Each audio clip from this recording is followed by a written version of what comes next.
Breaking news చూస్తున్నాం. ఏపీలో December 25 నుంచి కరోనా వ్యాక్సిన్ పంపిణీ ప్రారంభమవుతుందంటూ ట్వీట్ చేశారు వైసీపీ ఎంపీ విజయసాయిరెడ్డి. 1 కోటి మందికి కరోనా వ్యాక్సిన్ ఇచ్చే బృహత్తర కార్యక్రమం ప్రారంభం కాబోతోందని చెప్పారు ఆయన. జగన్ ఆదేశాల మేరకు 4762 ఆరోగ్య కేంద్రాల్లో వ్యాక్సినేషన్ మొదలవుతుందని, 1 కోటికి పైగా కోవిడ్ టెస్టులు నిర్వహించి వైరస్ వ్యాప్తిని నియంత్రించడంలో ఏపీ విజయం సాధించింది అన్నారు విజయసాయిరెడ్డి.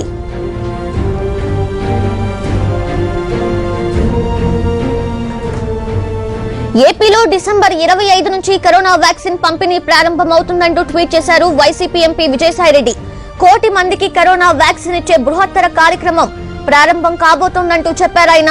జగన్ ఆదేశాల మేరకు 4762 ఆరోగ్య కేంద్రాల్లో వ్యాక్సినేషన్ మొదలవుతుందని, 1 కోటికి పైగా కోవిడ్ టెస్టులు నిర్వహించి వైరస్ వ్యాప్తిని నియంత్రించడంలో ఏపీ ప్రభుత్వం విజయం సాధించిందన్నారు విజయసాయిరెడ్డి.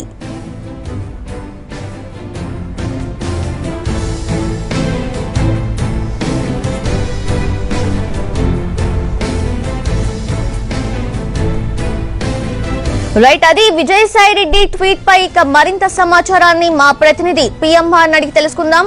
సో పిఎంఆర్ చెప్పండి, డిసెంబర్ 25 నుంచి కరోనా వ్యాక్సిన్ పంపిణీ ప్రారంభం అవుతుందా? కంప్లీట్ డీటెయిల్స్ ఏంటి? సౌజన్య, అంటే దీనికి సంబంధించి వ్యాక్సినేషన్ కు సంబంధించి ప్రభుత్వం అయితే సన్నద్ధంగా ఉంది. దీనికి సంబంధించి నిన్న అఫిడవిట్ కూడా కోర్టులో దాఖలు చేసిన పరిస్థితి కనిపిస్తుంది. వ్యాక్సినేషన్ కార్యక్రమం మీద ప్రభుత్వ యంత్రాంగం మొత్తం పూర్తి స్థాయిలో సన్నద్ధంగా ఉంది కాబట్టి ఆ ప్రక్రియ చేపట్టాల్సిన అవసరం ఉంది కాబట్టి స్థానిక సంస్థల ఎన్నికలు నిర్వహించలేమన్న అంశాన్ని అఫిడవిట్ లో పేర్కొంది. అయితే అఫిడవిట్ లో ఎక్కడ కూడా డిసెంబర్ 25వ తేదీ నుంచి వ్యాక్సినేషన్ ప్రారంభిస్తున్నామన్న విషయాన్ని ఎక్కడ మెన్షన్ చేయలేదు. కానీ ఇవాళ విజయసాయిరెడ్డి ట్వీట్ చేయడం చూస్తా ఉంటే కేంద్రంలో దీనికి సంబంధించిన డెవలప్మెంట్స్ ఏమన్నా జరిగాయా, ఈ అంశం కేంద్రం నుంచి విజయసాయిరెడ్డికి అక్కడ ఢిల్లీ పెద్దలతో నిత్యం సంబంధాలు ఉంటాయి కాబట్టి టచ్ లో ఉంటారు కాబట్టి విజయసాయిరెడ్డికి ఏదన్నా సమాచారం అందిందా అనేది ఇంకా స్పష్టత రావాల్సి ఉన్న పరిస్థితి కనిపిస్తుంది. రాష్ట్ర ప్రభుత్వానికి అయితే కేంద్రం నుంచి అధికారికంగా వ్యాక్సినేషన్ కార్యక్రమానికి సంబంధించి ఎటువంటి సమాచారం లేదనేది ప్రభుత్వ వర్గాల నుంచి అందుతున్న సమాచారం మేరకు తెలుస్తుంది. అయితే గతంలో ప్రధాని మోడీ ఓ సందర్భంలో వాజ్పేయి జన్మదినం డిసెంబర్ 25 నుంచి ఈ వ్యాక్సినేషన్ కార్యక్రమం ప్రారంభించే అవకాశం ఉంటుందన్నట్లుగా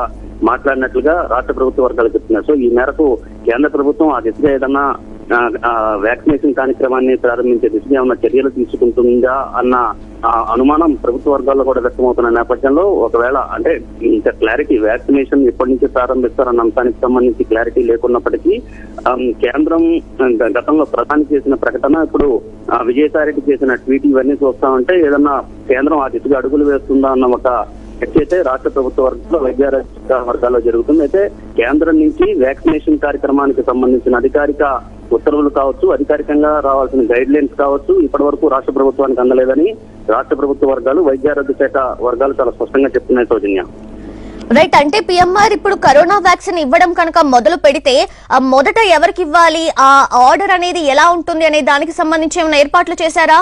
ఆ దిశగా ఏమన్నా మనకి ఇన్ఫర్మేషన్ ఉందా? ఖచ్చితంగా ఈ ప్రిపేర్నెస్ లో భాగంగానే రాష్ట్ర ప్రభుత్వం పూర్తి స్థాయిలో సన్నద్ధం అవుతుంది. వ్యాక్సినేషన్ ఎవరెవరికి ఇవ్వాలి అనే అంశానికి సంబంధించి కూడా ఇప్పటికే ఒక రకంగా ప్రాథమిక స్థాయిలో రాష్ట్ర ప్రభుత్వం కూడా ఒక అభిప్రాయానికి వచ్చినట్లుగా తెలుస్తుంది. మొత్తం మీద చూసుకుంటా ఉంటే దశల వారీగా రాష్ట్రంలో దాదాపు 6 కోట్ల మంది జనాభా ఉంటే విడతల వారీగా దశల వారీగా ఈ వ్యాక్సినేషన్ కార్యక్రమం ఉంటుంది. తొలి దశలో మొత్తంగా 1 కోటి మందికి మించి వ్యాక్సినేషన్ ఇవ్వలేమన్న అభిప్రాయం అయితే వ్యక్తమవుతుంది. కేంద్రం నుంచి కూడా సుమారుగా ఏపీకి 1 కోటి మందికి వ్యాక్సినేషన్ పంపిణీ చేసే అవకాశం ఉంటున్నట్లుగా సమాచారం అందినట్లుగా రాష్ట్ర ప్రభుత్వ వర్గాలు కూడా చెప్తున్నాయి. ఇదే అంశాన్ని ఇటీవల అసెంబ్లీ సమావేశాల్లో కూడా సీఎం జగన్మోహన్ రెడ్డి చెప్పారు. సో 1 కోటి మందిలో ఎవరెవరిని ముందుగా పరిగణలోకి తీసుకోవాలన్న అంశానికి వస్తే 50 ఏళ్లు దాటిన వాళ్ళని పరిగణలోకి తీసుకోవడంతో పాటుగా ఫ్రంట్ లైన్ వారియర్స్ ఎవరైతే ఉంటారో, కరోనా ఫ్రంట్ లైన్ వారియర్స్ ఎవరైతే ఉంటారో వాళ్ళకి వ్యాక్సినేషన్ అందించడం, అలాగే వాలంటీర్లు కావచ్చు, ఆశా వర్కర్లు కావచ్చు, మెడికల్ వైద్యారోగ్య శాఖ సంబంధించిన సిబ్బంది కావచ్చు, టీచర్లు కావచ్చు, ఇటువంటి వాళ్ళందరికీ మొత్తం మీద 1 కోటి మందితో కూడిన ఒక జాబితాని తయారు చేసేందుకు వైద్యారోగ్య శాఖ వర్గాలు ఇప్పటికే సన్నద్ధంగా ఉన్నాయి. మరొక వైపు ఈ వ్యాక్సినేషన్ కనుక వస్తే దానికి కావాల్సిన కోల్డ్ స్టోరేజ్ ను కూడా ప్రిపేర్ చేసుకునే సన్నద్ధం చేసుకునే దిశగా ప్రభుత్వం రంగం సిద్ధం చేస్తుంది. సౌజన్య, రైట్, థ్యాంక్ యూ పిఎంఆర్.